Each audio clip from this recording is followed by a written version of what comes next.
Hello, everybody. I know you're on mute, but I'm still going to say hi. Awesome. Welcome. Everybody's going to be hopping in real quick, real soon. I love it. I hope everybody had a great day saving some teeth today.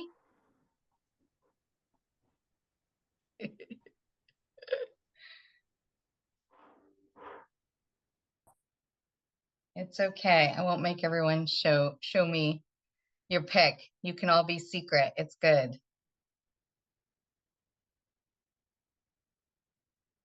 course, we're going to let everybody join, so we're going to wait a few more minutes.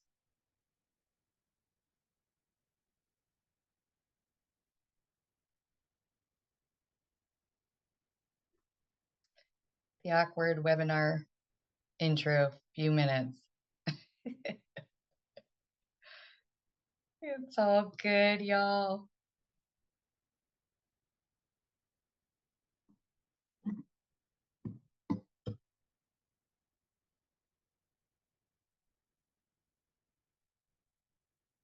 Thursday. I've been like confused all week with what day it is with traveling.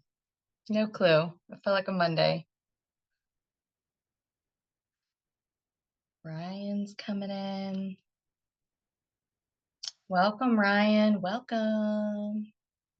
Hey, how are you doing? Great. How are you?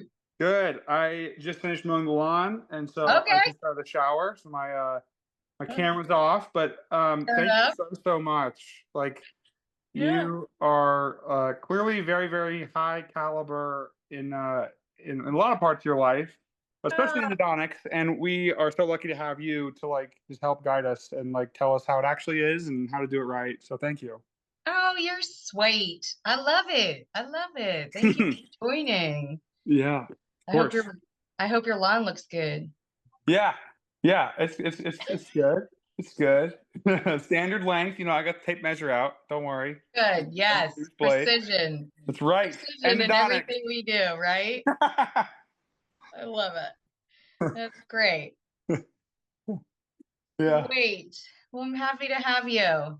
Yeah, happy to be here. You know, now that I'm thinking about it, I feel like that would have been a great way to open up my like endo interview at MUSC. Like, why do you think you'd be a good endodontist? Like, well, sir, ma'am, I'm so precise. When I mow my lawn, I measure each blade. Just that's how we do it around here. I like that. Precision matters. Yeah. Oh man. Hey, Aaron. Hey, can you hear me? Brave soul. Yes, I can. The brave soul, even with his video on. Look at you. Oh, am I the only one? Oh boy, what have I done? Hey, you might start a trend. It's okay. No, there's 9 of us. Ah, Logan, he's brave too.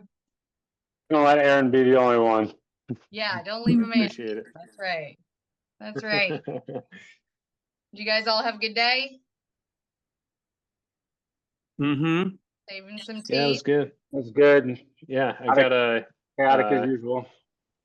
I got a root amputation lined up, so I'm excited about that. I've never done one of those. Let's go. Fantastic. Yay. Do it. Let's go. I love it. Any day with pulp is a good day, right? Mm-hmm. Yeah. Sweet. True. We probably have a couple more people joining. It's just 8 o'clock now. Yeah. But we're going to have a great group.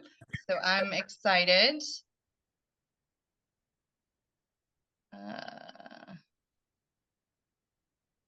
Hey, Dr. Estes. Hey, Madison. How are you? Good. How are you doing? Good. Happy to see you. Yeah, good to see you too. Where are you? It looks very industrial. Oh, this is my new rental. I've been hopping from rental to rental for the past 6 months. This is my new one. It is industrial. I like it. The nicest one so far. Yeah. Sweet. Good for you. New digs. All right. I'm going to do a couple more minutes, let everybody get settled, and then we shall get started. Trying to think if there are a few more. this might be who we're going to have. So one thing that I'm doing a little bit different tonight compared to my first one is I do have a fantastic moderator joining me to help. So Lisa is on, Lisa Gordon. She is, well, she's my everything in many ways. She is a part of the Endo team. And she volunteered because she's so kind and loving to be my moderator so that I don't have to search, for the questions and all that fun stuff at the end. So she's going to hopefully help this be a tiny bit smoother. And Lisa's primary role within Innovative Endodontics is she is my full-time marketing extraordinaire. So she does all the things. And so honestly, this topic could not be more applicable to her. And so I have asked her if she is so inclined on a topic, comments or anything to jump in, because she lives and breathes this role each and every day. And, as we all know, as endodontists, we are supposed to be focused on, right, the clinical care, and marketing is a really important thing.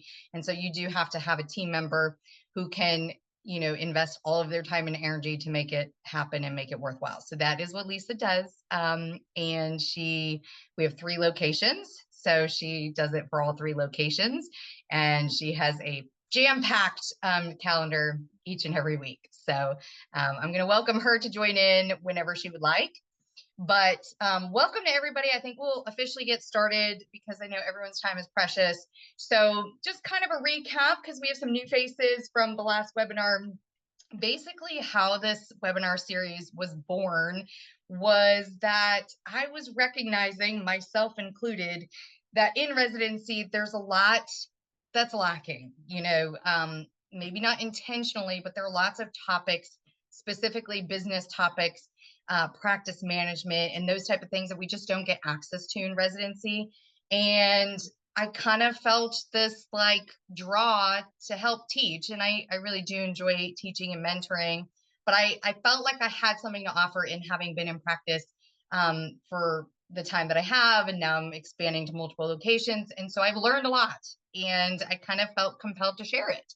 And I think it can be of value to you guys, especially as you're considering your first job opportunity, right? The practice you're going to join. And I want you to have a really solid foundation of which questions are important to ask to make sure that you are making an educated decision about the practice that you join. And that's going to be a good fit for you and is going to offer you what you really want out of a practice. So I hope everyone's gotten a copy of the initial webinar, which was on compensation, which is everybody's favorite topic, right? And so I have a bunch of other, topics in my brain, and this second one is on marketing, because I think marketing is just incredibly vital and important to success in the endo practice. So I do have a little presentation slideshow that I'm going to launch and go through. But the point of this is for you guys to get what you want out of it. So we can do the presentation, ask questions at the end, but if there's something pertinent to what I'm talking about at the time, go ahead and put it into the chat. And Lisa's going to be keeping her eye on that and can happily interrupt on your behalf if you would like her to. Okay, so I'm going to share my screen. Just give me one moment. Sweet. All right, y'all. So as I prefaced, today is all about, marketing. So the questions to ask before joining an endo practice, I want you guys to ask the right questions so that you are super prepared. And today we're talking about marketing, and specifically making sure that we are choosing a practice that invests in you. So the golden age, as people might have called it, the golden age of dentistry, where you hung up a shingle and people just came to you, those days are gone. And, anywhere that's really an exciting or desirable place to live, guess what? There's going to be competition. So you might very well talk to some endodontists that are like, oh, I'm so busy, I don't need to market. And I would say, yay for you. But I think that is not going to be very common unless you're in a pretty rural area, South Dakota. I mean, if you want to live in South Dakota, I think there's tons of opportunity there. But for the most part, people are drawn to, lots of the same areas because of what they offer. So if you're going to join a practice that's in a busy area or desirable area, then there's going to be competition. And if there's not competition today, there will be competition tomorrow. And so you have to market either as if you are in direct competition with people, or that it's coming. And you should never take your foot off the gas once you start marketing. So we're going to get into those details, but it's really important to make sure that you are joining a practice that understands and invests in marketing. So, I mean, as simple as what is marketing? So of course there's like a formal definition, but I think, one thing that people sometimes think of marketing is that it's just kind of this maybe not super real concept, and some people believe in it and some people don't, and they think that certainly different types of marketing can have different return on investment, but some people just don't really believe in marketing. And I think that's a little bit silly at this point, considering that marketing is literally a science. And so if you invest in marketing, you will get return. And so it's not this kind of fluffy idea. It's a very important thing for the success of a practice. So, there are a few different definitions of what marketing is, but basically, we all have a target market and we are trying to run a business and be profitable. And so there are different methods, and really the heart of marketing is understanding your customers' needs and behaviors and how you can solve a problem for them and deliver for them. And in our case, Endo is taking care of their emergency patients, dealing with people in pain, being available for cases that they don't feel comfortable doing. So knowing your market through and through is really important. And this is just kind of going into a little bit more about the science, but why does it matter to your career success, and specifically in dentistry? So the AAE, of course, has done some research, and endo practices that consistently invest in marketing experience growth rates of 10 to 20% annually. So if you're the whole phrase of like, if you're not growing, you're dying, I think that's incredibly true in dentistry. So if you start to see, referral numbers that are stagnating or declining, there's cause for concern with that. And you should certainly be monitoring numbers year over year, and profit numbers as well as referral numbers. So we do a lot of that. Having a strong online presence is really critical to visibility and patient acquisition. So if there's an endo practice that you're interested in joining and they don't even have a website, or a really outdated website, that's mile. Turn right onto Magnolia Road. Oh, hey Nico, welcome. A website is kind of like the lowest bar to hit, right? Like you need to have a website, and you would be shocked at how many people either don't have a website or just like this total standard doesn't jump out at you at all type of website. So that's probably the easiest way to take a really quick pulse on a practice and how they view marketing, is to look at their website. So 71% of patients research online before choosing a dentist. Okay, so they might have a referral in hand, and that's still really strong. If their doctor endorses somebody, for the most part, patients are still valuing that. But I will say that people are doing their research. They want to read reviews. They want to look at you. They want to look at your team. Do you look nice? Do you look fun? Do you look friendly? I mean, all of this takes, part in how people decide where they're going to go. So everybody is looking online before they come to see you. I mean, I've had people be like, "Oh, your picture online, you don't really look like that anymore." I don't even know what picture they're referencing, but they've researched and they know me before they come through the door. And a lot of, if you set up in a military town or anything, they love that. Like, "Oh, I saw you were in the Navy," and all that. So your website matters, and people do read it. And active social media presence can improve patient retention. So we're not always trying to retain patients, but social media presence is really important. We tag referring offices a lot, and so that we're active in our community and we have an online presence. Now, Lisa would happily tell you that social media is not my jam, right? And it's okay. It doesn't have to be my jam, but somebody has to do it, right? Somebody who's probably much better at it and enjoys it. But you have to have a presence. And of course, the social media platforms are changing all the time, but you should be in the big ones, Facebook or whatnot, because it does matter to some people to know that you're active on those platforms. All right, so what does this mean for you, right? What does it mean? So great marketing equals more patients. It is literally as simple as that. Marketing to your referring offices specifically is what fills your schedule. And so you want to have patients. Now, questions to ask, offices that you might join is, what is the expectation of you as a new associate? So some offices fully expect their new associates to kind of build up their own referral base, right? So you might be joining this practice, but to them, you have to, invest in, if you will, the success of the practice by, starting to create your own relationships and getting, referrals to the practice. So a lot of people, owners expect you to be actively involved in the marketing process.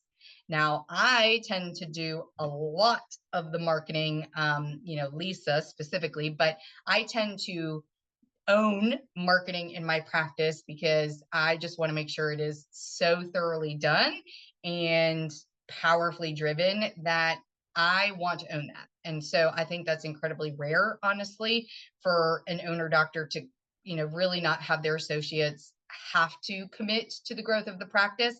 I would love if my associates enjoyed it and wanted to do a little bit more, but our marketing is so robust that if we have someone that's maybe not as inclined or interested, we're still going to have a strong marketing program. But I think it's a really great question. What is your expectation of me from marketing? Is it just going around saying hello, or do they expect you to have a bigger role in growing the patient base for their practice? And why patient experience drives marketing success. I mean, how your patients experience your practice is literally one of the biggest marketing things you can do. How they go back to their general dentist and what they say about their experience at your practice is huge. And so every patient experience has to be 5-star, and, doing all the little things that make sure that's the case. And we know that all of our patients come into the office, they have misconceptions about root canals, fear, distress, like at minimum displeasure. They'd rather be anywhere but, in our chair. So we have, a little bit of an uphill climb with these patients. But I view this as an opportunity, right? So it creates the opportunity to exceed their expectations because the bar is so low. Like, they really are expecting you to hurt them. They really think it's going to be this terrible 5-hour thing. And some think they're going to leave bleeding, and they just don't really know, right? So it's an opportunity to really deliver on something that they don't expect.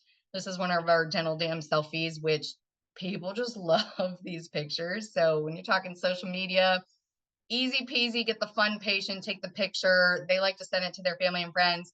We also have in our offices like a fun billboard in the reception area, and we just post pictures like this. And while people are waiting for a minute, because we don't have them wait long, but if people are waiting, they are looking around and getting to know you and your practice and the vibe of the office. So super fun. And the reality is that patients really can't judge the quality of our endo treatment. They don't know if you found MB2. They don't know if you, use super awesome, fantastic irrigation. They don't know any of that. All they know is their experience at your practice. So they know, do I like you? And did you hurt me? That's basically what every patient knows. And so I know that we want to deliver clinically and have it be a fantastic clinical excellent endodontic case, but that's not what the patients know. So you have to think, what are they experiencing and how can I deliver on that? So here's some green flags in patient care. So, clear communication about the procedure. So a lot of anxiety and fear is just the unknown. So patients, don't know what to expect. And so if you can educate them and reassure them, then it does alleviate a lot of anxiety with patients. I will say transparent pricing and financing is incredibly important to patients. So if you ever pick any dental practice and look at their worst reviews, it is traditionally financially related because, patients, money matters. And so patients want some clear transparency about what is it going to cost to go to your practice, and they want to know that ahead of time. They don't want surprises, when they arrive. So we have a very systematic process of informing patients of their estimated oral health investment. We don't like to say copay because copay is just an ugly word, but oral health investment is what we give to them before they arrive. And it also helps our scheduling to make sure that's on point, because if they can't confirm the pricing for any reason, then unfortunately they don't get our treatment time. But transparent pricing is super important. And you will find that if people feel like you're quoting one thing but charging another, that's not going to reflect positively in the practice as well as online and how they respond, or tell back to the referring office. So making sure your transparencies with pricing is super important. Chairside manner, we don't have enough time to go into that, but we don't learn in residency how to have superior chairside manner with patients. How are we engaging with them? How are we gaining their trust really quickly? Because again, we have minutes to get to know them, educate them, have them feel comfortable. We don't have hours to sit there and chit chat. So we have to, gain some skills chairside, whether it's joking with patients or, the art of small talk is an art, right? So you have to be able to have these quick conversations with patients and reassure patients and earn their trust. So I think if you have a strong chairside manner, that's going to speak volumes of you. And always, always, always come in confidently. Got to come in confidently. I know I talked to the MUSC folks a little bit about this, but you have to present your treatment plan with complete confidence, because if you him and ha and well, we could do this, but maybe we do that, patients have lost trust in you because they don't think that you're sure, and so they don't trust you. And guess what? Those patients aren't going to schedule. So you got to come in super confident. So look at that cone beam outside of the room so that you have your majority of your plan before you go in, because they want to know that you are clear and concise, and this is what I'm recommending. So chairside manner matters. Something we do at Innovative Endodontics is we have a patient comfort menu. So I know this sounds like a little silly and maybe a little spa-like, but we love it because patients are just anxious, as we already talked about. So what are some little things that we can do to make you have a fantastic experience? So we warm up blankets all the time in the dryer. We have, we call them comfort balls, not stress balls. They're stress balls, people, but we used to call them stress balls because that's what they are. But people would say, what, are you going to stress me out? And so we changed it to comfort balls. But all these little touches, I mean, have you ever gone to a medical office or dental office and somebody hands you a patient comfort menu? No, right? So these are all tiny touches. They're not expensive, but they're little things we have on hand for each and every patient, and they can just choose. Most patients are like, no, I'm good. But some patients want all the things, right? So they're going to take all the stuff, and that's fine, because if that makes their experience better, then that's what we strive to do. So that's a little thing I totally recommend. It'll set you apart. But all of those things I just talked about are like the experience of the patient in office, which is probably one of your strongest marketing things that you can do, because your reputation of their experience in your practice is what will grow your practice. If each and every time they go back to their GP and they're like, oh my gosh, the practice is awesome, everybody was nice, it was so fun, I was in and out, like those things, if they hear them time and time again, that is going to give you another referral, right? So you have to have the patient experience be on point every single time. And I will say, in the rare circumstance, if something doesn't go as smoothly as we hope in the practice, which is going to happen to all of us at some point, addressing it very quickly is what you have to do. Okay, so if a patient's displeased about something, then you better believe we are on it. And what do I mean by that? Maybe it's direct communication of myself with the doctor about the situation, the case, whatever it might be. Or sometimes Lisa, this is part of her role, is to kind of smooth things over. And maybe she's touching base with the office manager and this was the situation. And we have to handle it professionally, but promptly. Because if you don't handle a situation like that, it is going to snowball.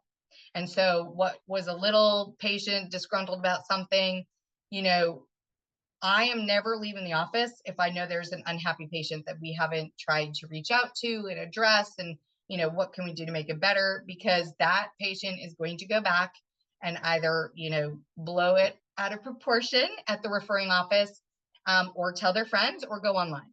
So if there's ever an issue, I know they're not fun to deal with, but that is going to set you apart. If you can just, okay, this didn't go as we hoped. What can we do to make it better or right, or at least communicate with the office so that when they do go back and say something, they, have already heard your side of things and kind of understand the situation. So I know that was a little tangent, but a really important one, because there are going to be cases that do not go the way you want them to go, or they're going to be difficult patients or whatever it will be.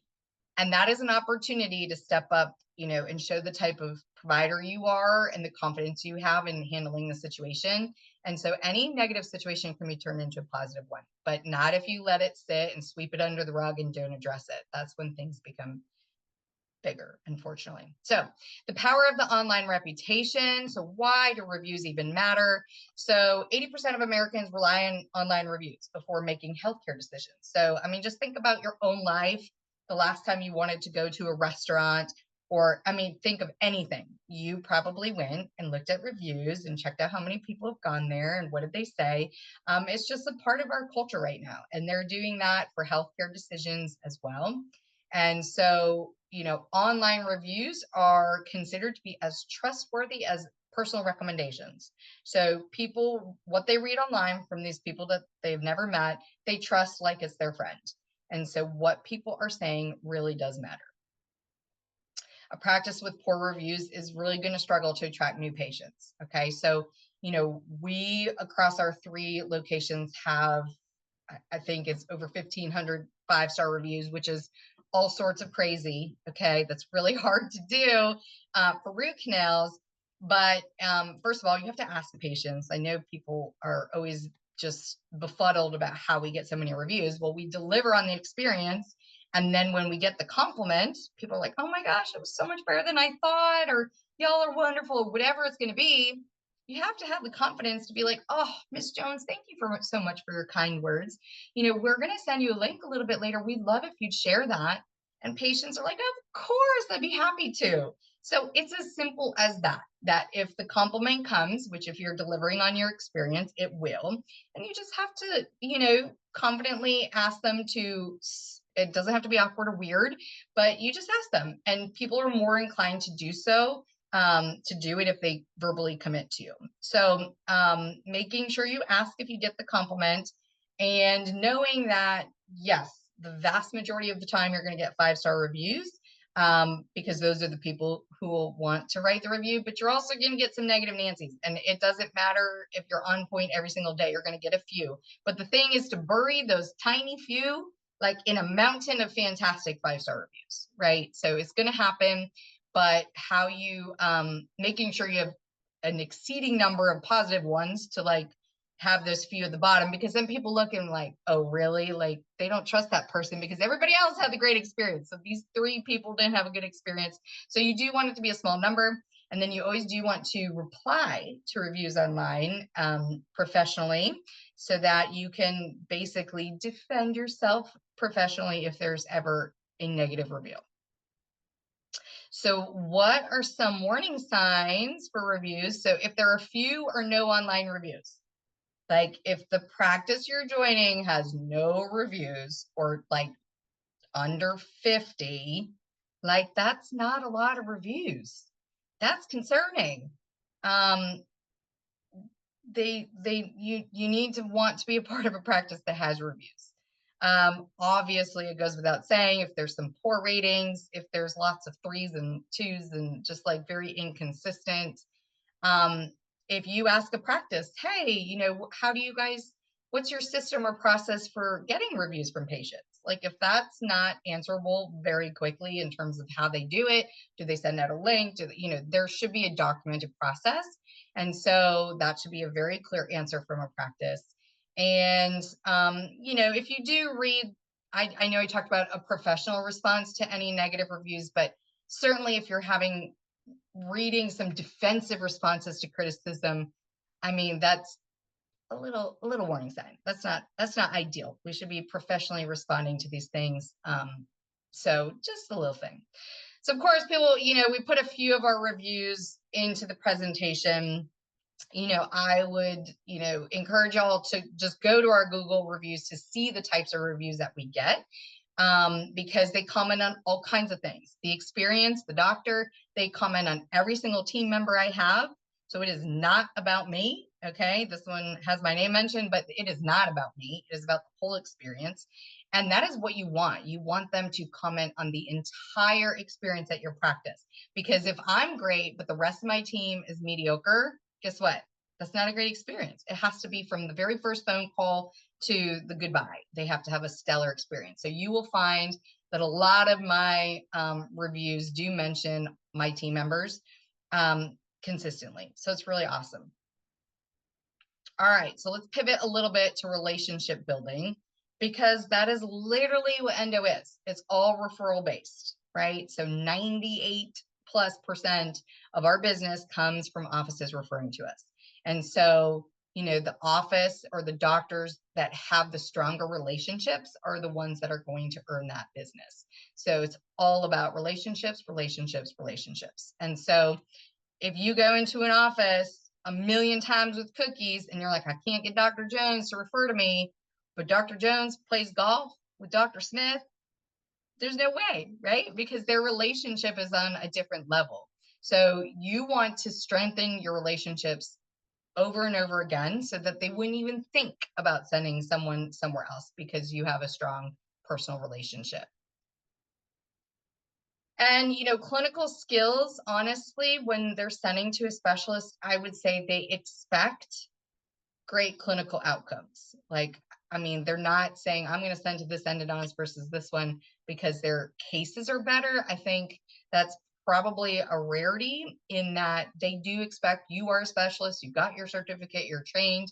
They expect, good cases to begin with. So I don't think that for the most part that people are making their decisions based off of clinical skills. It is mostly about relationships. And, your success at the practice is all about your referral network strength and marketing investment.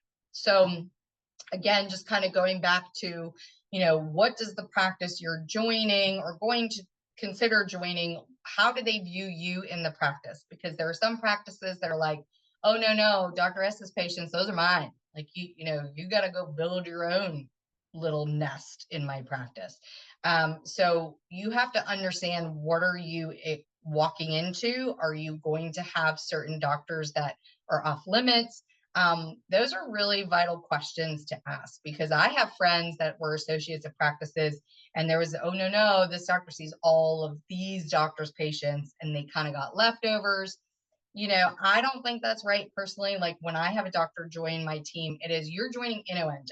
And so on the referral forms that we send to practices, you can choose location. Like there might be a location that's better for a person just based off of where they live or work, but I don't put the doctors on there specifically. Like you cannot say, I want to see Dr. Monica Estes. I don't want to see the other doctors, because that's just, to me, opening up, selecting, everybody's selecting. I started it, right? So the thought might be that everybody would select me.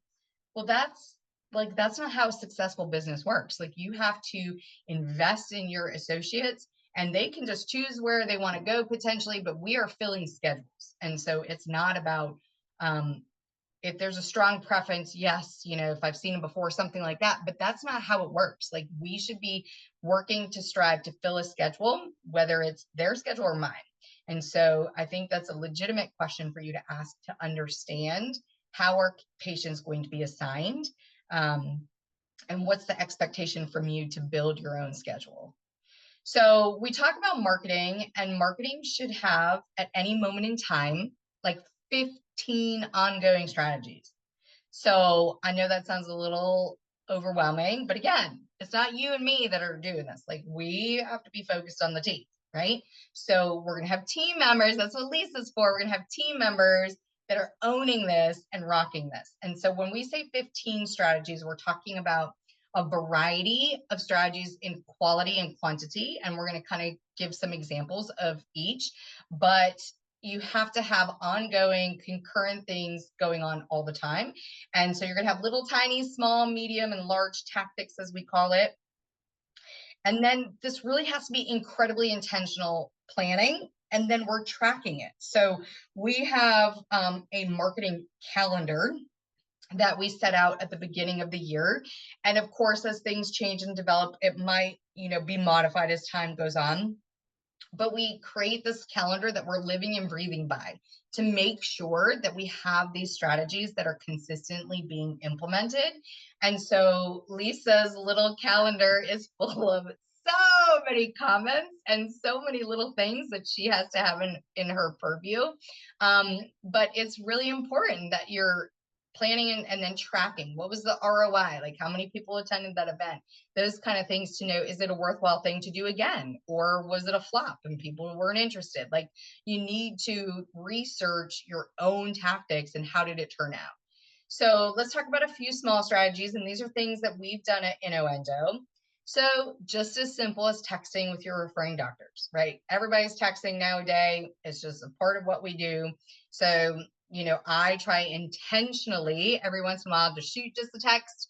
I'll be like, happy Monday. Hope you have a great week. It can be as simple as that. But guess what? Like, I'm staying connected. I'm top of mind. When their emergency walks in an hour, we just texted, right? So they're thinking of me. So super easy things, but just checking in. How's the practice going? Anything new? Like, can be very surface level, or of course, if you know them, in a deeper level, but just quick communication, staying in touch. Texting is easy peasy. So super small. We celebrate referral office anniversaries and doctor birthdays. So that's Dr. Maccabee with Heritage Dental. She's one of our best referrers. Love her to pieces. So we have every single doctor that refers to us. We have their own personal birthday in there. We have, when I mean office anniversary, like if they happen to know, not everybody does, but maybe the office launched on May 9th, 2011. So like we have that documented. And so every May 9th, we're going to do a little something, right? A little bouquet of flowers, a little cake, a little something to celebrate. And these thoughtful little things go a long way. Like, people think it's incredibly kind and thoughtful to remember these things. We can also do birthdays for office managers or other people that we've, developed strong relationships with over the years. So super easy, really, but a really nice thing. We do some weekly email campaigns. So we do a little, what do we call it? Our motivator of the week. So quote of the week, just something to start out Monday. And it's all like blasted in MailChimp. So it's really pretty easy that we can go in and pre-plan these things. But then every Monday morning, they go into the office and guess who's there? Endo with their positive, inspiring quote for the week. So that's just a fun little thing we do. We've done photo contests. So this is Palmetto Family Dentistry. As you can see, we had a, this can bring back some memories, some of these pictures, but we had a contest for like Spirit Week and like what office could show the most inspiring or fun or whatever, like team photo. And I mean, look at this, their doctor literally dressed up as the tooth fairy. So it's also a reason for the team to have a little fun with it. So we've done, plenty of different types of contests, but that was the fun one. We talked about social media, but we have these like little signs in our practice, super easy, fun signs. Love my endodontist knows my roots. You can see actually in that woman, it might be hard to see, but she has root canal survivor or something on her little sticker. So we do fun stuff.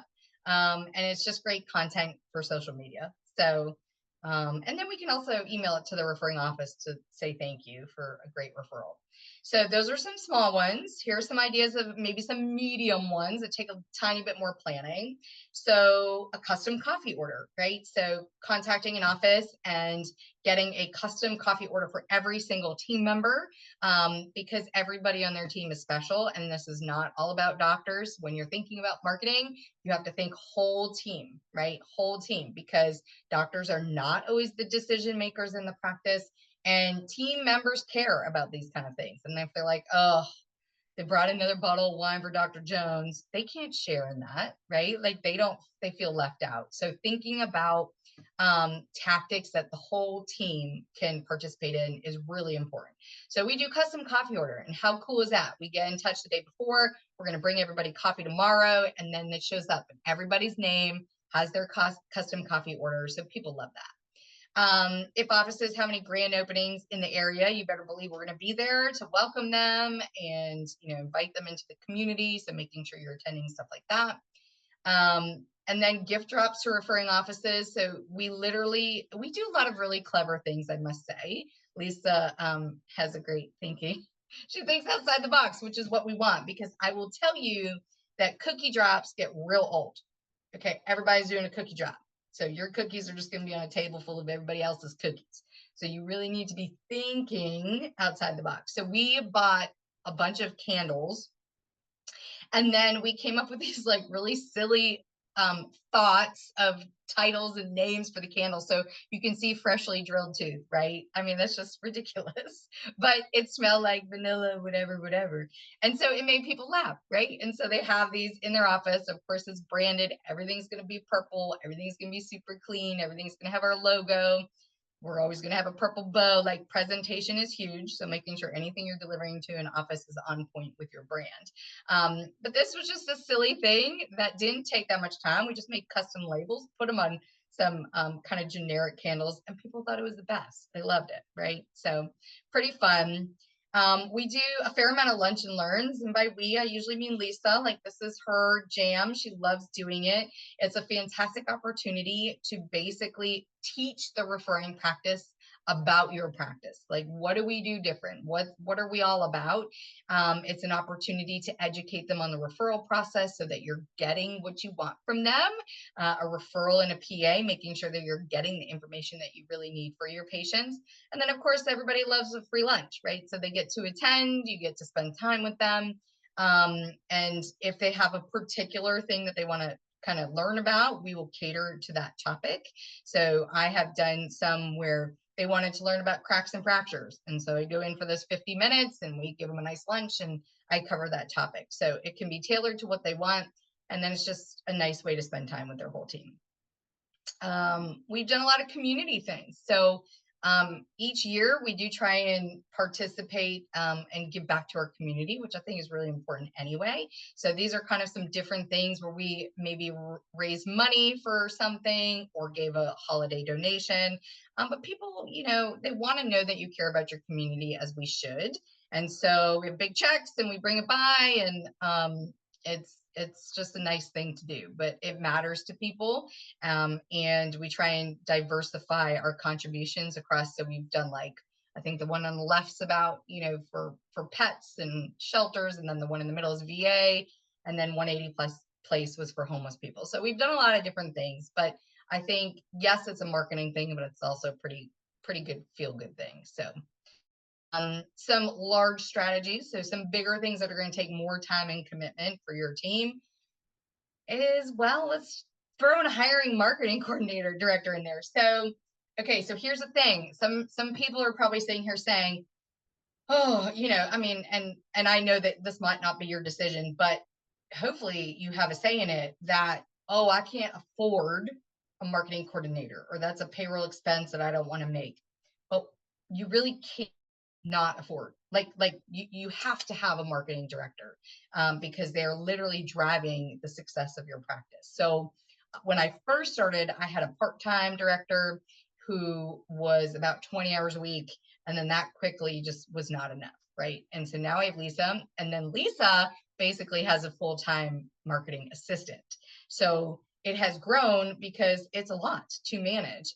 But I would say that a practice that says that they can't afford one, they really need one. Every practice does. And so it's just as vital to me as having a dental assistant. Like, that is how important these people are on your team. So I don't buy that. Okay, CE presentations. So I give a lot of CE presentations in my community. So as the specialist, I want my referring doctors to see me as a specialist. I am the one, you are the one that has gone to school, has that knowledge. They should be turning to you with, to learn more about endo and to see you as that educated specialist. And so we do a lot of CE events because I can highlight that. Plus, I get time with usually about 10 doctors in a room for a couple hours, and I mean, that's invaluable time with a doctor. It's impossible to get doctor time, never mind 10 doctors at once for 2 hours. So if you have topics that you are most interested in, I would say start to build out some presentations because this is really well received. So what you see on the right side, this is one of my offices that I have built a second story conference room, and I built it with these types of presentations in mind, and also for team meetings and gatherings and trainings. So we use this room a lot, but it's a perfect size where, like I said, you get 10 to 12 doctors, you have them come in. Of course, you're going to feed them a nice dinner.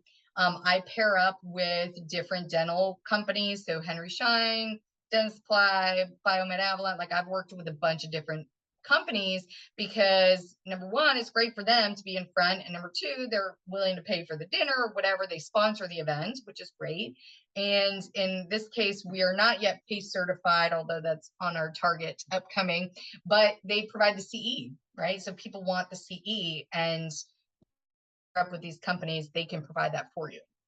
So yeah, CE events really well received. We typically do it where we have a couple like same topic, but over 2 or 3 different dates, because maybe a Thursday is going to work for you, but a Tuesday will work for them. And so, and it's small groups. So you want to offer it, to at least 30 doctors, I would say. So CE presentations, super important. And I would say, you really want to be seen as that expert in your field. So I think that's a fantastic opportunity. And if you don't love speaking, then you can always host a speaker, right? So there's all kinds of added value that you can bring to your referral community. So I don't know if you guys are familiar with Dr. Roger Levin, but he is the founder of the Levin Group, which is a fantastic and wildly successful practice management company. And so I connected with Roger Levin and I brought him to Charleston and hosted an event with him. So he was the speaker and he spoke on a topic that was incredibly interesting to the referral community, but I was the one hosting it. So I had all that added value that I could offer to my referring community. So even if maybe you don't feel super confident, you can absolutely host a speaker.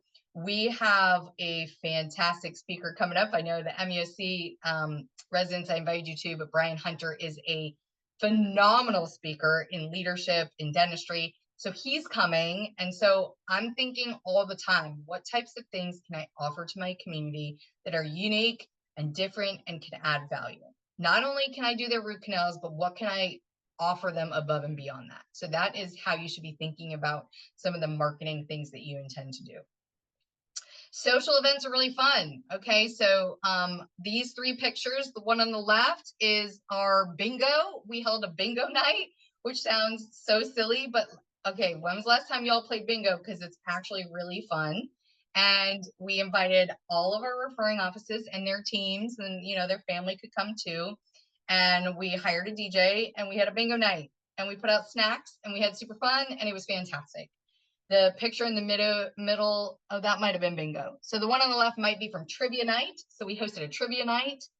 And so trivia is super fun. Who doesn't like to go to a trivia night? So same kind of thing, brought in a DJ, brought snacks, and people had a great time. So they get to spend time together at the outside of the office, which is important for their team building.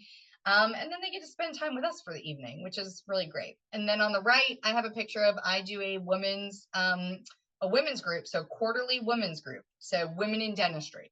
So, as a woman in dentistry, like what we experience and do is a little bit more, it's different or unique compared to men in the field. So I thought it was a great opportunity to get together as women in dentistry and just kind of share and be social. And so that was what that event was. And we typically do that a few times a year, which is super fun. And then we typically always have like a really big annual event. And this is a lot of planning. So this is like your big endeavor that's going to take up tons of time. And we have done what we call the Dental Olympics. So it is what you think it is. It's like these silly, fun, competitive games. You do not have to be athletic in any way, shape, or form. Like we're talking, I don't know, I can't even think of some of like races we did, but all these little tiny events that they compete with as a team.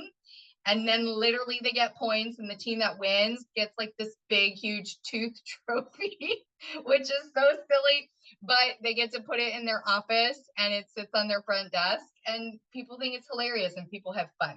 So we have done the Dental Olympics for multiple years. I would say Brian Hunter this year is probably our big event, but it is nice to have something to bring the community together. Now, this is no different than like planning a wedding. I'm just going to throw that out there. So many details about space and event and food and DJ and drinks and I mean, all of that, right? So there's no world where I'm doing that, but that's where my team can do it. And of course, you have to execute it very well to have it be a successful event. So think about a big annual event that maybe your practice gets known for. So the practices that invest in marketing today will be the successful practices tomorrow. I truly, truly believe that. Let's see, you're setting yourself up for continuous learning through diverse case flow, professional growth, obviously financial success, and then career satisfaction. So, asking the questions with the offices that you're engaging with, really important to make sure you're setting yourself up for success. So I know I kind of like whirled through that because I just wanted to like get all those thoughts or ideas out there. I think there might be some questions in the chat.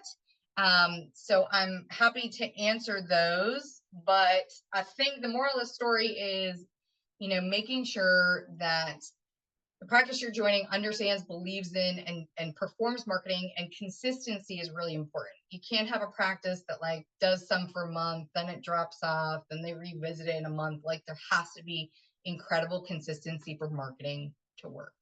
So I was going to add something into that we talked about. So obviously we touch on the importance of the doctor to doctor relationships. But another reason why having a me is so important is a lot of times the decision maker in the practice is not the doctor. I mean, it's amazing how many practices I go into and the doctor has no idea who they refer to, or they think that they're sending referrals and it's really their lead assistant that's filling out the slip, and maybe their best friend works at another endo office, and that's how the referrals go there, or the front office person that's been there for 10 years. Oh, I've always just sent it here because that's the only pad I have, or whatever the case may be. So it's really interesting. I always know if there's an office that has had a lot of front office turnover, we'll see a dip in referrals. So I'm in there making sure this new person knows who we are, because if the other person's gone, they don't know we exist just because our pad's in a drawer or we maybe sent cookies. So a lot of the relationships are driven from front office and assistants and hygienists and things like that as well. So it's really important to make sure that not only having a marketing coordinator, but that the front office team has really strong relationships with these offices as well. And just to jump, Dr. Estes, to a couple of the questions we had wondering about, is it okay to provide alcohol? And we always go back and forth about this, but we will do light libations. Most of the time, we've never had an issue. We don't really start blending up margaritas or anything, but when we do our setting, it's a formal dinner, and maybe we'll have me serving and I'll offer an initial drink, and then I might go around one more time, and then we kind of shut it down. But I don't know. I don't think that's ever been a problem. yeah, I mean, it hasn't been a problem, and I hope it doesn't stay a problem, right? But it is, you're kind of opening it up a little bit to, team members, and hoping that people have some professional discretion when they're at these events. And certainly the Dr. CE events, we always have wine and beer available. Pretty standard. I've never had more than 2 in an event. And so we have been fortunate, but I do think people, especially if you're going to have them come out for an event, they like a beverage sometimes. Of course, you're going to have a selection of non-alcoholic beverages as well, but if it's an appropriate event, we have done it, and it has been okay. Now, I don't want my team drinking at the event. No. No. So my team not allowed to have drinks, right? Because they are working that event. They are best face forward. They are representing me. They are representing the practice. So my team does not drink at the events. Yes. Okay, other question. We had one inquiring about like what steps do we take to get the CE? I was kind of mentioning typically we have relationships with our sales reps, and then the rep will go to their CE department. We kind of tell them, hey, here's the date, here's the topic, and then they get that approval and get back with us. Usually they'll provide some kind of registration link at that point. I like to have, and Dr. Estes as well, again, relationships. We will reach out to the people and promote the event ourselves. We make a little flyer up at the print shop. We'll text them about it. And then if they show interest, instead of making them go register, they'll just say, hey, yeah, count me in. And then I handle plugging in their registration because we already have all their info. And then, of course, afterwards, a lot of the companies now, they just have a quick QR code they'll provide to us to put at the end of our presentation. There are some companies that make you jump through a few more hoops than that. But ultimately, you should have a good relationship with your sales rep. And I think they pretty much are always willing to help. Yeah, I will say, I mean, we have worked with a variety of different companies, and as you can imagine, the bigger the company, kind of the bigger the headache, right? So, I've worked with Henry Schein since the day I've opened my doors, and we've worked together on a lot of different events, but they are a massive organization, and so they have all this red tape and hoops that they have to jump through on their end. So that is a much more difficult, just from a step standpoint, to work with than say I've started to work a lot with Avalon Biomed, which is a fantastic, I don't know if you guys have used their products, but they've been wonderful, and they're tiny, so they're agile. And so what does that mean? That just means I have one person I go to, yep, we can do the CE, and it's easy peasy. So some companies are just going to be a little bit more streamlined and easy to work with, and then some are like, oh, well, we can't do this, we can't do that. So you just have to, obviously, the companies that are going to want to support your events are the ones that you buy from, right? So if you never buy their products, they're not going to want to support your event. But the companies you work with, and don't be shy, just reach out. This is very commonplace to say, hey, I'm hosting an event, would love for you to sponsor it. This is a very, very common thing that's done. Awesome. We have another question. Seems like a marketing manager is a must-have when hiring. What educational background or experience are we looking for? I know you have thoughts and feelings. I'm happy to share my background. I came from general dentistry for about 8 years, so I worked front office. I did a short spell as a dental assistant, was in practice management for a few years, and then explored specialty. And now I'm never going back to general dentistry. Couldn't pay me enough to do it. And I started with Dr. Estes part-time, like 20 hours a week. This was tail end of COVID. And within a few months, I was fully in, fully sold. Best place I've ever worked. And I've been with her coming up on 4 years next month. On a 32-year contract now.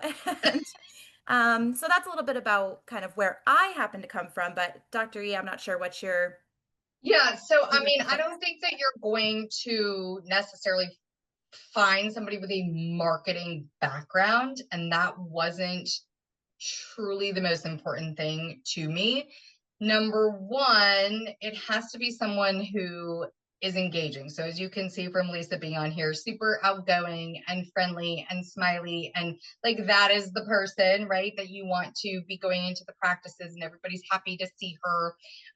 So somebody who can engage in conversations, because there are some what we call guardians of the gate, right? So there are going to be some offices that are just really hard to break into and very icy and cold.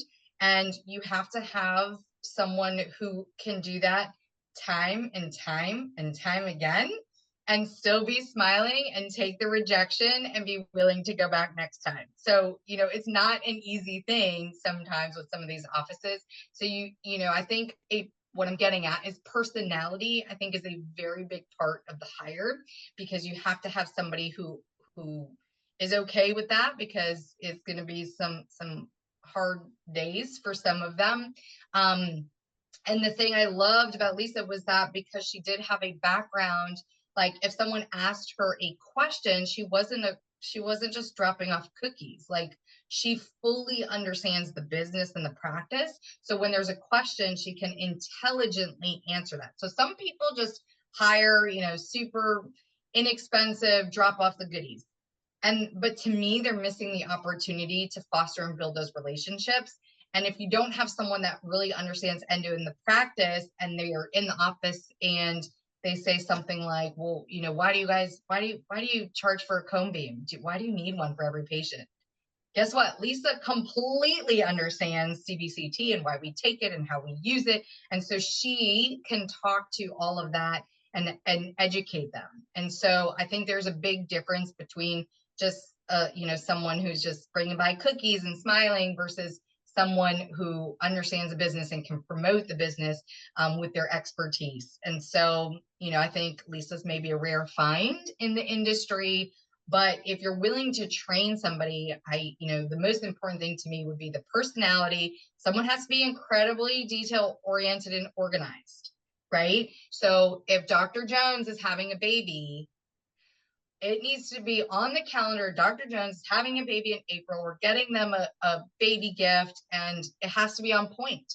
And if you have somebody that's not good with details and follow through, that is going to be a big problem, because that's what the whole role is about, is consistently doing, you know, these events and these endeavors. So someone who's attention to detail and has a fantastic personality. The rest of it, I think, you know, you could train, right? You can train the right person, but I don't think, you know, finding someone with a marketing background is necessary. I would almost think a bubbly person who's worked in the dental industry might be a good place to start. Yeah, I'm not entirely sure there's a good educational background that prepares you for any of this. No. Yeah, it's all just, you know, in confidence, I think, you know, so look for somebody that you can have a conversation with. You know, if you're an endodontist, so if you're sitting down talking to this person in your interviews or on your phone interviews, what do they sound like on the phone? You know, just if you enjoy talking to this person and they make you feel warm and welcoming, then that's what your offices are going to get. We do have another question coming through. All right, do you ever do hands-on lectures with GPs, as in teaching them how to do simple root canals, or are your lectures mostly didactic? Didactic. Didactic? So great question. That's a good one. So I always open the door to, especially the new young docs that come into the community, of like, hey, if you have an endo case that you want to do, but maybe you want a little help or support with it, I'm here for that. Let me know, you know, case, and we can walk through it, talk through it. And I have offered that time and time again. I've never really had someone take me up on the actual, like, doing a case together. But what I've had a multitude of GPs that I've invited to the practice to spend part of a day with me. So it traditionally ends up being Fridays, because they might not work Fridays, but they come for maybe like 3 or 4 hours.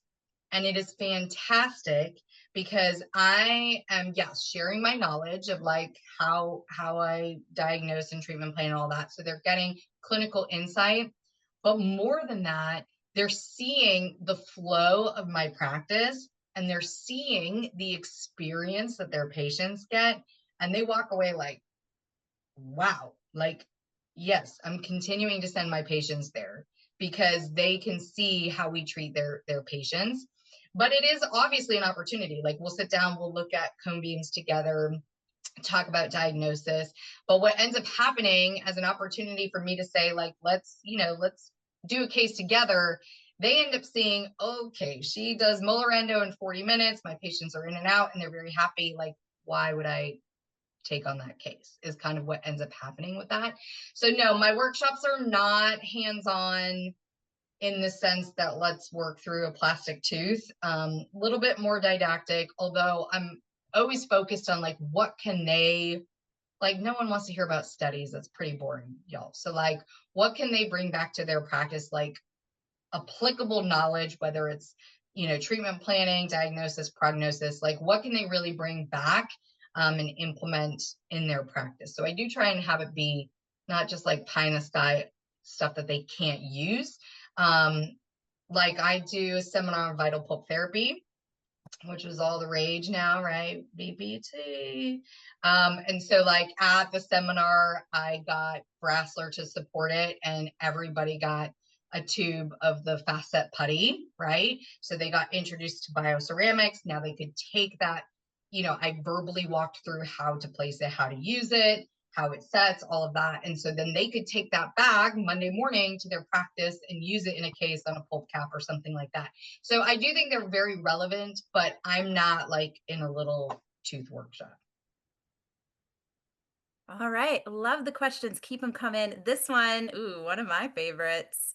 Okay, so have there been any conflicts with referring providers, differing opinions, patient complaints? How do we navigate those situations to make sure the relationship stays favorable without placing blame? Dr. E, I'll let you open this one. Okay, so you as a specialist are going to learn to dance. And if you don't know how to dance, you're going to learn to dance. Okay, what I mean by that is there are going to be cases that maybe blame could be placed, and you need to learn how to word and work around the situation without making blame clear. So, okay, example, they just got a brand new crown placed last week and the tooth hurts.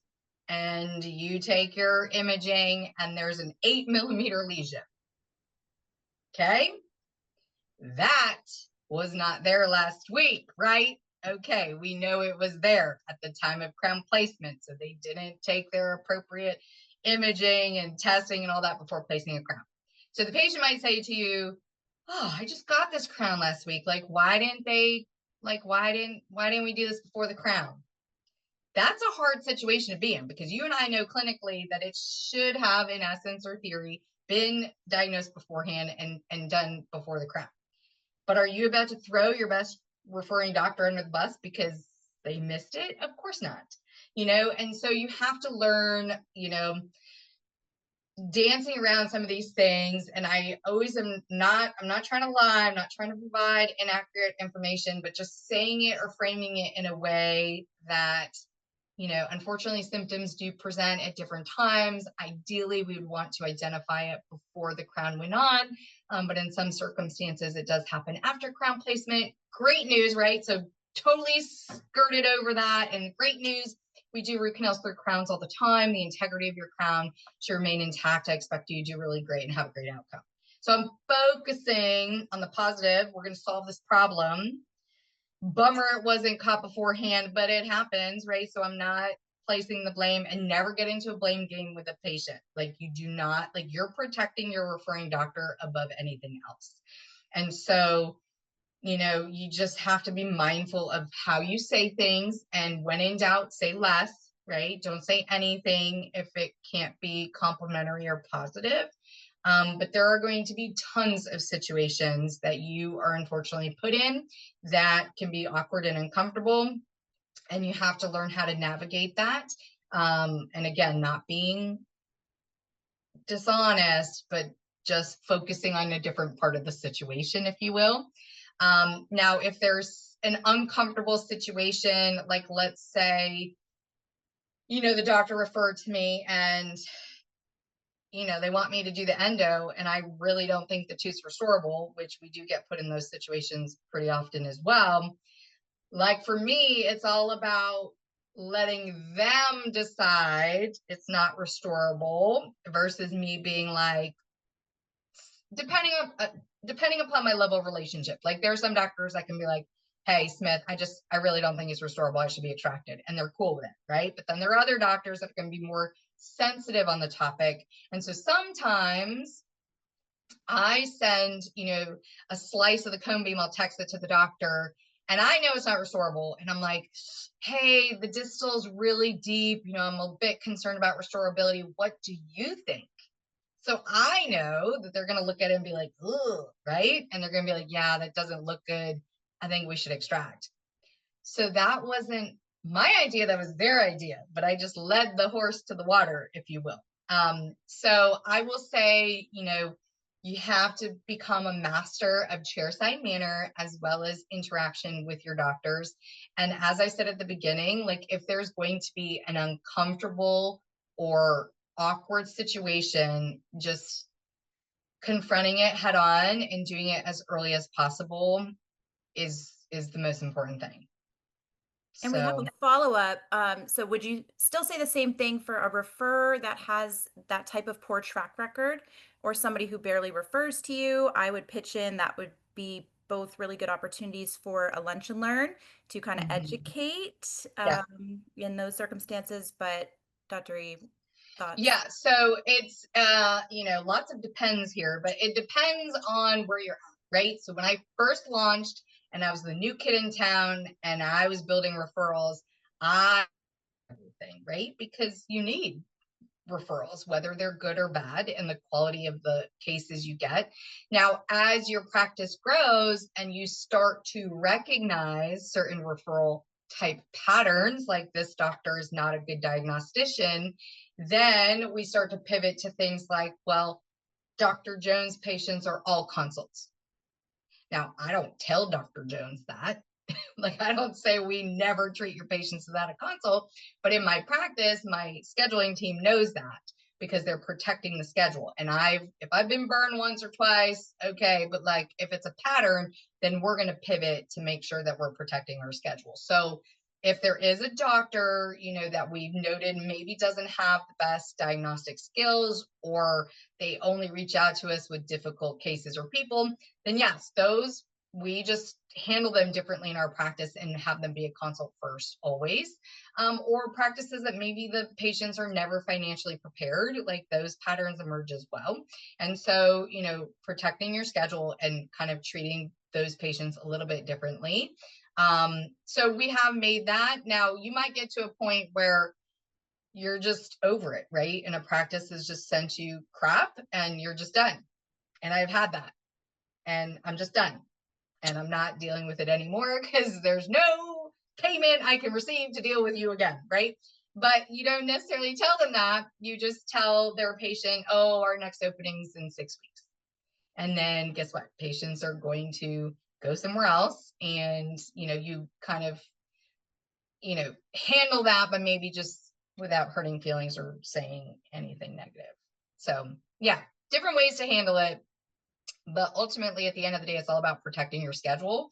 And if a referring relationship, if they're only going to send you that kind of case, then you don't want to focus your energies on them. And so there have been offices that we didn't get into the nitty gritty about how we devise how many basically touch points we have with practices, but you have your A's, your B's, your C's, your D's, and depending upon how much they refer, they fall into one of those categories. And so our A's get all the touch points all the time. Like we're never, ever, ever going to lose an A, right? So we are always touching those practices. B's send us a lot of cases, but not all their cases. So we're trying to convert to A's. C's only send a few a year and D's send nothing. So we have different tactics for those offices. But, if we have really tried hard and marketed to a practice for 12 months consistently and have had no increase in referral whatsoever, then that practice is telling us, right, inadvertently, like they already have their relationship and they're not changing. And hopefully that's true for my A's, right? That the new endos are going there and they're not going to change. Never lose an A. Never lose an egg. So that being said, then we drop off and maybe we don't go there anymore. Maybe we only go quarterly. So like how often you're touching practices depends upon what you're trying to achieve with that practice. Dr. Estes, real quick, can you specify what you said on how to kind of get rid of a bad referrer? You said something about your office is closed or something? Well, so, maybe the next available appointment's not for like 6 weeks. Got it. Okay, I heard you wrong. That makes sense. Yeah. Thank you. We don't have anything for 6 weeks. Thank you. We all know in the endo world, 6 weeks ain't going, No. Yep. ain't gonna cut it, right? No, that makes total sense. Thank you. Yeah. I mean, and you're just trying to be polite, but yeah, it happens. And hopefully not very often, because I will say, there's a lot of opportunity to foster a better referral relationship, right? So if an office is sending kind of crappy stuff, like maybe they just don't know, right? So maybe we very strategically invite them to our next CE event, which is talking about diagnosis, or we do a lunch and learn, or I invite them out to lunch and I mention a specific case. Like, oh, hey, I saw Amanda Jones at the practice last week. thank you for the referral. I want to touch base because, and like, maybe it's a learning opportunity for that doctor for me to share with them. Like, hey, in this case, an antibiotic wasn't indicated because the chief complaint was cold and his irreversible pulpitis, right? So sometimes it's not about, writing a referral off. It's about taking them in and like, can we foster, can we educate, can we grow? And I would say like a lot of the younger docs and new grads, there's a lot of opportunity there because, if they graduate dental school and they did 5 canals before they graduated, like they just don't have the experience or the knowledge. And so maybe they could turn into the best, refer ever, but you just need to kind of educate and teach them about what types of cases are best to refer, what types of cases they should attempt or not, and why. So just because you're getting bad referrals is not like, let's write everybody off. You really want to see if there's opportunity to grow that person. Now, one of the most frustrating things I think Lisa could, agree with is that we do spend so much time fostering these relationships. And then the doctor moves. And it's like, no, especially the young doctors, especially like some of the corporate entities, like they might have just been relocated to another part of Charleston. But, a lot of times, your referral community is very short in terms of number of miles. And so if they move to Mount Pleasant, well, that means nothing for me, right? Like they're not going to drive to me anymore, like their patients. So that is a very frustrating thing, but that's why marketing is consistency, because there are going to be new people and new doctors. And like Lisa mentioned, front desk is huge, right? So the team members that are at the referring offices, like if they're new to the practice, they need to know who you are and why, because they don't even know they refer to you. So it's all about consistently re-educating. Yeah, it's a lot of it. We have 2 more questions in the chat, and Miss Madison, I love your question. And it's a percentage of the practice's total budget allocated to marketing.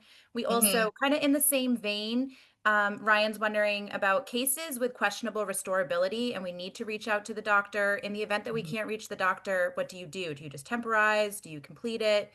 So, all right, so let me take Madison's question first. So the amount that should be invested in marketing, usually, they're going to talk about percentages. So in terms of minimum percentage, 1 to 3% of the practice's revenue should be contributed to marketing. So that can be a pretty big number. So that would be like bare bones, 1 to 3%. Now, if you're in a practice that you want like ultra growth, then you're going to, right? More investment in marketing, bigger outcomes. So then you're going to consider 5%. I don't know any practice that does 10%. That's a big marketing budget. But so if your practice does $100,000 in a month, right? You should be spending $10,000 on marketing. And, that might sound like a lot of money, but I would say if you understand that marketing is a science and what you're putting in is what you're going to get out, if anything, you should be willing to put more toward marketing. So I think sometimes people get worried about monetary investment, but you have to recognize that like you got to spend money to make money, right? That's just like a part of the industry. Now, I will say we as endodontists, we don't have to invest oodles of money in search engine optimization, SEO. Like we don't need to be doing stuff like that because that's not how we get a referral. So like being wise about where you're putting your marketing dollars makes sense. So you're not going to put, oodles of money in an SEO campaign for someone to find you online. Like that's just, if 98% of your referrals are coming from referring offices, then you're targeting a 2% population to find you appropriately. And they really do need a root canal. Like, so think about where you're putting the money. It's really in fostering those relationships with doctors. If you're doing anything that's touching the offices, it's probably a worthwhile investment. But just be careful because there's tons of marketing ideas out there. You can do Facebook ads. And I actually did Facebook ads for a minute. And the people I got was like, they needed extractions. They hadn't seen a general dentist in 20 years. Like, it was like Nope, next idea. Like, because you weren't getting what you want. It's very, very hard to target a root canal person versus, just someone who needs dental care in general. So think about where you're putting the money. And then, like I said before, like tracking what has worked and what hasn't, right? So if you spend a lot of time and energy and say you hosted a bingo night and like nobody came, then your community is telling you that that's just not something they're really interested in. And so you're not going to do it again. You're going to do something different. So you really have to have some creativity in what you do. And you have to track responses, outcomes, who came. And then like, I think it's really important to just state that everything you do has to be done really, really well, right? Because every event or everything you do in marketing is a reflection on your practice. So if you host an event and and the planning was subpar and you didn't have enough food and people didn't have anywhere to sit and there was no air conditioning, I don't know, like that's a pretty terrible event, right? And so if you're not going to do an event and have it done really well with all of the details thought out, then that's going to be a poor reflection on your practice. And so if you're going to spend all this time and energy to do it, I mean, you have to really do it well. And that's what I rely on Lisa and Emma in my practice. They do all of those details. And when I talk about details, I talk about details. Like it's a science of what they're doing. Like, so for every CE dinner, they have a very clear system, 3 weeks before we do this, 1 week before we do this, we order this, we set up this, like, so there's a literal protocol that they're doing for each and every type of thing that we're doing in marketing to make sure that something doesn't get forgotten. Reminder emails get sent, registrations forwarded. I mean, it's a thing and it can be overwhelming, but it's not for you and me to do, right? You just have to have the right people to do it. And, just making sure that you're not just doing marketing to just do it, but it has to be really well done because otherwise it's just a poor reflection, which is obviously not what you're going for. Yeah. Consistency Okay. equals trust. Yeah. Let's see. Consistency, right? They need to know that every time they're getting something from Innuendo, it's going to be purple, it's going to be pretty, it's going to be clean, it's going to be like, they know that, right? Because that is what we consistently deliver. And so they trust that, right? In terms of restorability, I know we talked about that a little bit at MUSC in terms of cases with questionable restorability. And I will say that that is where the educating your offices to submit a PA before they get to your office is really, really, really important. A referral and a PA. So we want those two things because we can tell so much about a case with, those two things in hand. So it might have on the referral restorability ? Like literally that's what sometimes it's on there. Number 3, restorability ? And so because I have that referral and I know it's questionable, like they don't get my treatment tag, right? Like that's silly. I'm going to appropriately schedule them in a consultation so we can take the 3D image and we can look at it and we can make decisions. So the whole, like, am I temporizing or not? I would prefer to not even get into that situation where they're in a treatment spot if restorability is questionable. So the way I'm getting to the root of that before they get in my chair is the referral and the PA. And so if you see something on either of those things that's concerning or questionable, then that patient gets directed into a consult spot, ideally, right? Now, are there going to be cases where they're in your chair? Then I start to ask questions of the patient, like, has Dr. Jones seen this tooth lately, right? And so they'll be like, oh yeah, I went there 2 days ago. Yep, he sent me here. Okay, so that means that Dr. Jones has evaluated, and I say he took some x-rays. Like I literally ask these questions sometimes. They're like, oh, yep. And I said, he looked at the tooth and he said, yep. And I say, and he felt really good about putting a crown on it. And sometimes they're just like, yep, he said that. Other times they're like, well, he wanted to see what you'd say, right? So sometimes, if you don't have enough information from the referring office, I interview the patient a little bit to see how and what has been said about the case so far. And I'll say to the patient, I'll pull up the cone beam and I'll be like, you see here, so that decay is really quite deep. And so it's, here's your bone, here's a decay. Did Dr. Jones talk about that? Oh yeah, he talked about that. He said maybe I might need some procedure, and then I'm like, oh, crown lengthening, and they're like, yeah, crown lengthening.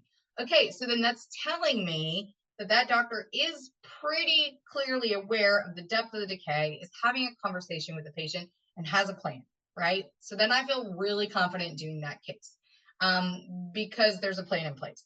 So I sometimes interview the patient to find out when the last time, if they say, oh yeah, and it's really deep decay and I haven't seen Dr. Jones in 3 months, I'm worried, right? Because Dr. Jones doesn't know what it looks like now, right? And so they might have referred them 3 months ago, but it took the patient a long time to get to me because now it hurts. So I would be very hesitant in those situations to move forward without getting their confirmation of restorability. So a lot of times, if I just need a on the spot, I will take a picture or two from the cone beam, text it to the doctor and be like, hey, Sandra's here, what do you think? And give the thumbs up or thumbs down, before I dive into the tooth. But I am not all about getting into a tooth and making that decision. I am making that decision before if I'm starting a case, I'd be finishing a case. Like I'm not, like we have too much data with cone beam and everything now to like have to make it a clinical decision, if that makes sense. And you're going to find that restoring doctors are across the spectrum. Dr. Corella will restore everything and anything. The man's great, got great hands, and he does it and he's comfortable with it. Dr. Davis, I don't know. He's going to maybe, refer for extraction more often. So you're going to start to learn your referring community as well and understand their comfort level with cases based off of how they respond to some cases that you present to them. So it takes time to get to know that about doctors. But sometimes I do make the call and I might put in the report, patient understands crown lengthening might be required in order for the tooth to be restorable, but patient is, strongly motivated to save the tooth. So I'm acknowledging in my report to the doctor, I had a conversation. I know it's deep decay. I told the patient, and the patient understands, they might need subsequent, care to restore it. So I've never had a doctor, I'm trying to think of a circumstance like be really upset that I did a case that they don't think is restorable, because I think between the referral, the PA, investigating a cone beam, sending them a text if there's any question, having the interview and conversation with the patient, all of those things are making sure we're on the same page. So I don't know if that completely answers it, but it's a tough call. But ideally, if there's any questionable cases, you don't even want them on your treatment time.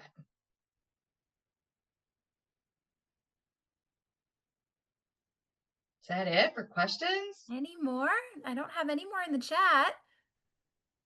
Come on, y'all. I have a question. I'm not sure what it would even look like to hire a marketing manager. Like, would she show up every day and have like an office in my practice, and she's just like constantly thinking of ideas or like running chores or tasks to like get the materials to then do it? Like, I imagine there's just tons of materials constantly to get for the next event, because you're trying to do it so high quality. Like, what does that look like? Is it a work from home job half the time because they're just planning from home and then they come in and then they do stuff? Just trying to get my mind in the right spot for what that actually looks like. Yeah. Lisa, do you want to comment? Yeah, absolutely. I mean, half my time I'm in the office and half the time I'm out on the road visiting our referring offices. So, I map out every month and I have my routes all pre-planned. So I will go in a nice driving order. This day I'm hitting Somerville offices in this order, and then tomorrow's Monk's Corner. And that is all pre-planned in that marketing calendar we talked about earlier. Outside of that, when I am at the office, I'm thinking a month ahead. Okay, next month is Valentine's Day. I don't want to send chocolate because everybody's getting chocolate. They're getting it from their spouses and this and that. So what's something different? Okay, we're going to do a spa basket with lotions, and then all of that stuff would get pre-ordered online. It comes in, and it used to be before we grew so much that I would, in fact, print up the little labels or use a local print shop, order the packaging, put all that together, make sure it has our logo on it. Now, as mentioned, we have Miss Emma, who is my assistant. And so she does all of that ordering and packing of those goodies. But I still serve as the face of the practice that goes out and has those relationships. On the back end, she'll be ordering lunch. So I'll say, hey, let's send pizza to these 5 top referring offices, and she'll coordinate, getting on Domino's or wherever and making sure that that gets delivered. But from a time standpoint, the majority of my focus is the referring offices. Now, can this job be done from home? Sure, but it's really important that I have a pulse on the schedule in the practice. So I'm available in the office. So if there is a problem with Miss Jones, the team can come to me and say, hey, here's the situation. And I can be, just in the loop and understanding our schedule. Or I'm going to know that we filled our 2 o'clock today with an emergency from a new referral office. So then I can personally be following up on that. So I do think that that pulse is really, really important. So I'd say every once in a great while, could it be remote? Sure, but I don't typically do that. I like to be in the office and know what's going on with our schedules and be aware of those situations. That makes a And lot I of think, yeah, and don't, I know that what we do is maybe on a grander or bigger scale, and like we've mastered this a bit. But at the beginning, like I said, at the beginning, 20 hours a week was all I had. And it's just about starting and growing something. So you don't need to have the 15 tactics that hopefully you're going to grow to have. You don't have to have that right out the gate, right? You can focus. You can say, you know what, I'm going to do 2 small, 2 medium, and 1 large tactic this year. Okay. And that's probably surpassing most endo practices in the area if you're committing to that. So don't get overwhelmed. I would say, like, about having it be this at the beginning. I would say just committing to doing it.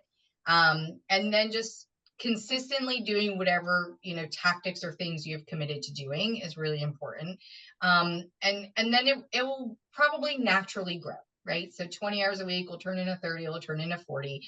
And you're going to see the value, you're going to see the return. Right. So part of Lisa's role is every single month. She is like, these are the referral numbers for every doctor that referred to us this month.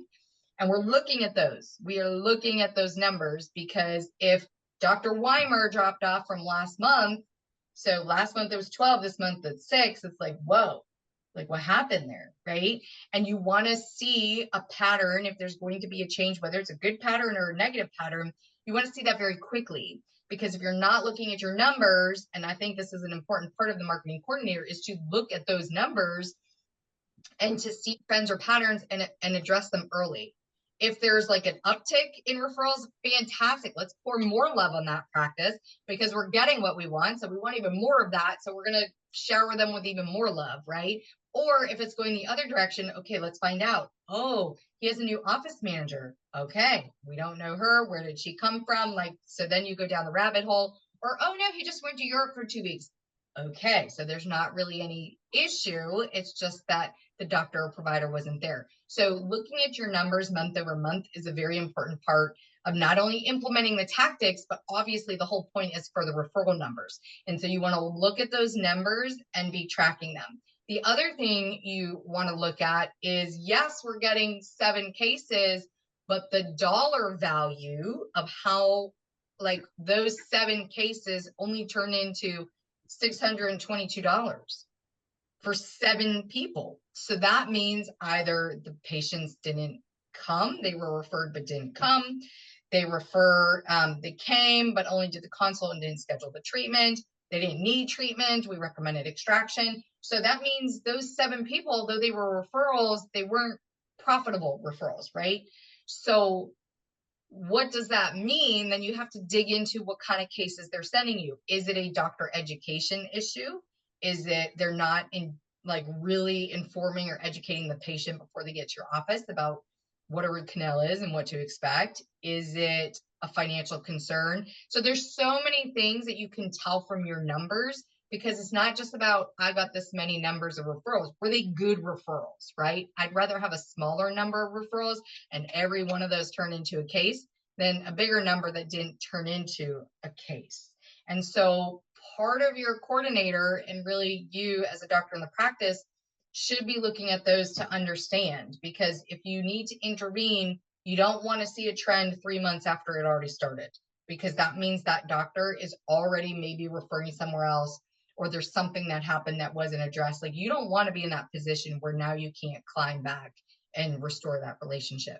So if there's a drop off, you want me fast, what's going on there? What happened? So that's a big part of the role as well, is tracking those referral numbers and understanding them, and reacting to them. Yeah, that makes a lot of sense. What's your like way of figuring out those questions? Because you can't just roll up and be like, "Hey, what gives?" Right? I mean, you got to be like, Oh, I do. "Really?" Yeah. Oh, yeah, absolutely. That's what the relationship is for. So if you're comfortable, I'll walk in there, hey, Miss Mary, how's it going? How's your week? Happy Friday. I brought you guys some goodies. We brought you this ice cream kit. How's your schedule been? Are you guys having a solid schedule? And they'll share that with me, and they'll say, gosh, it's been a really weird month. We've had a lot of people sick and canceling. And then I kind of get that pulse in the community. So then I can sometimes say, don't worry, this seems to be going on in practices in the area. It's not just you.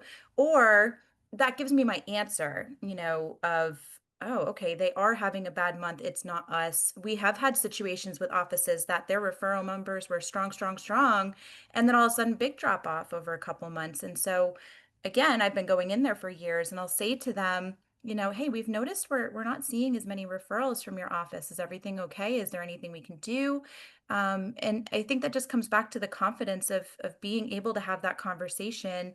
I'm not going to walk into a new practice that just opened 2 months later and they haven't sent anything and been like, how come you guys haven't sent us anything? I mean, that's obviously delicate, but that is the value of the relationship with these offices, is absolutely having that conversation. Yeah. And me with the doctor too, like I'll check in like, hey, is everything good? Because, like if you're not having the conversation, you could be missing something. So obviously you come at it tactfully and professionally, but I have had those conversations of, hey, I saw a 20% drop in numbers, and they're like, we're not sending anywhere else. We love you. It's just a drop in patients, right? So we can have that conversation, but I think they appreciate that I care about the referral relationship, that I want to ask and make sure. And I always present it in the way, right? Like, is there anything that we could be doing better? Is there anything that you need from us? And if you frame it in that light of like, we're always trying to be better, it gives them the opportunity to, give you feedback if there's some to be had. But most of the time, hopefully they're being honest, but they're just reassuring like, hey, no, September was just a rough month. And so we just didn't have a lot of patients to send. But then you're making sure that you're addressing it and not letting something slide. So Lisa's right. It's all about the quality of the relationship. If you have a relationship, you can have these maybe tougher conversations. But if you know each other well and you approach it professionally, then it doesn't come off as offensive in any way. Got it. Thank you. Yeah, those are good questions, guys. So, I mean, if you have more questions, I'm here. I'm happy to stick around, or you can always text or email me directly. But, as you can see, maybe from this conversation, Lisa and I are very passionate about marketing. And I think that marketing is an incredibly valuable tool for each and every practice, especially for a newer associate doctor joining a practice. So be sure that you feel comfortable asking the questions of that owner of like, what is your marketing like? If they look at you with deer in headlights, or they tell you we bring by cookies, like I'd be concerned, because if that's the tactic that's going to fill my schedule, I would be concerned. So understanding that marketing is incredibly important in any market that you're in, unless maybe South Dakota. Sorry to pick on South Dakota, but I think they have a prime market. But I really do think that it should be at the forefront of our minds. And I think it's an incredibly relevant question for you to ask before you join a practice. And along those veins, we're going to have another webinar. So I'm trying to do these every 6 weeks or so on different topics. So the next topic is going to be on scheduling performance, peak performance via your schedule. So how do you design your schedule? How do you fill your schedule? How do you train your team to fill your schedule? You know, when I'm in that office, like, I better be rocking, right? I do not want to be sitting down. I do not want to be checking my texts and voicemails. Like, I want to be there and in a tube. And so my team always jokes, but like from 8 to 5, I do not pee. I do not pee. I'm not allowed because my schedule is to the minute. And I'm very productive and very busy, and that's how I want to be. And I think that that's how you should want to be at your practice as well. So we're going to talk about scheduling, how to appropriately design one, keep one, maintain one, fill one. I think really relevant stuff for your success in practice. So I hope that you will join for that. So that is going to be, I switched up to a Tuesday. I think 8 o'clock still works pretty well, but Tuesday, September 30th at 8 o'clock.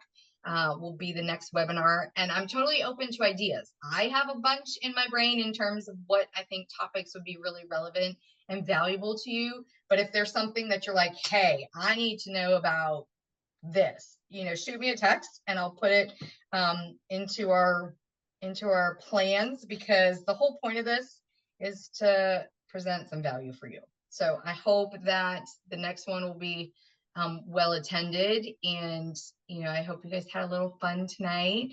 But shoot me any text about any other questions you have. I know sometimes things come to you later, but other than that, anything else I can answer for y'all? We did have one more question about openly sharing our root canal treatment fees with referring GPs or patients being informed of financial details directly through the practice. You know, I did comment, financial transparency is huge. Patients want to know, how much is this going to cost? And your team should be prepared to tell them. You don't want to keep your fees a secret and cost be this big, complicated conversation. So we tell patients, our team will do a complimentary insurance verification for you. We're going to tell you before you come in if your plan is in and out of network, any estimated out of pocket. They get a text message with that information. We have the opportunity to go over their finances and have all of that secured. And I'm sure we'll touch on this a bit more in our next webinar series about scheduling. In terms of sharing fees with GPs, Dr. E, I don't know if you have a comment on that. I mean, I don't know that I've ever had a GP like ask what my fees are. I mean, I don't know what their crown fees are. I don't frankly care. Right? Like, so I don't know that they care what our fees are. I mean, they expect them to be in the 90th percentile, right? Because you're a specialist. So I mean, if you're in the relative ballpark of your demographics, you know, percentiles, and you're not abnormal, then it's never come up. It's never been a question. And I will say, though, you know, referring offices, what they do like to know is how much insurance benefits are you anticipating that you will utilize. So what I mean by that is they send Ms. Jones to me. We're doing a root canal number 30. And then, of course, she needs to go back to them for a crown. So based off of, they don't really care how much I'm charging for the things, but what they care is, based off of everything you're going to do, how much of her $1,500, you know, benefit for the year are you going to use? That's what they want to know, so that they can appropriately prepare their patient for what the crown's going to cost. Because even if maybe their coverage is 50%, well, if I've used $1,000 for easy numbers and their crown is $1,200, and they don't have the full benefit for the 50% of the crown. So they really do like to know, you know, and we have done this, and we actually talked about it this week about doing it more consistently, of letting the offices know, thank you again for sending us Sarah Jones. She was a fantastic patient. Based off of what we've submitted to her insurance, we're expecting an insurance reimbursement of $921. So then they can take that, and when they give the treatment plan for the crown, it's going to be a much more accurate treatment plan for their patient. So that's super helpful and relevant. But I'm not sure that anyone has ever really cared what my fees are. I think the only other thing they ask about is like maybe the cone beam, CBCT, because that's not usually covered. So anticipated costs. And again, this is something we educate on in our Lunch and Learn. Hey, if you send us your patient, Miss Jones, heads up, we are going to be taking a 3D scan. We are going to do a pulp vitality test. These are typically not covered by insurance. So we will inform your patient ahead of time of these copays. We have made our cone beam fee pretty competitive. So we will share that information. So, hey, if Miss Jones is complaining, hey, I got to go there and it's going to be $70 out of pocket, she's going to know that ahead of time. The office is going to know that ahead of time, and it just keeps everybody on the same page. But that's super helpful too. And oh, by the way, every endodontist charges the same codes, right? So if your insurance doesn't cover my pulp vitality test, they're not going to cover the other endo's pulp vitality test. It's just the code. It's just, just is what it is. Yeah. So for the most part, whether our fees are off by less than $100, it's probably not going to make much of a difference. So yeah, not usually a big topic. I don't know that I've been asked that. So yeah. Cool.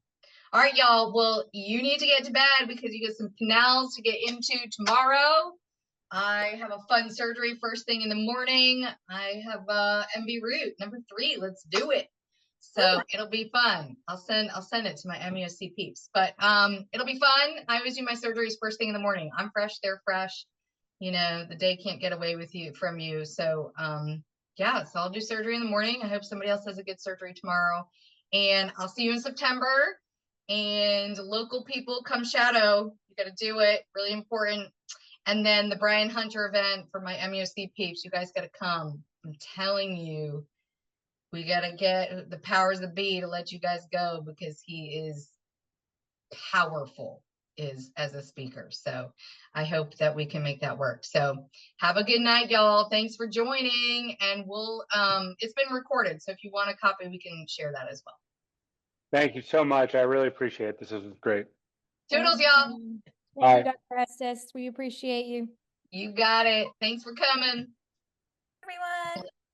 Let's go save some teeth. Woo!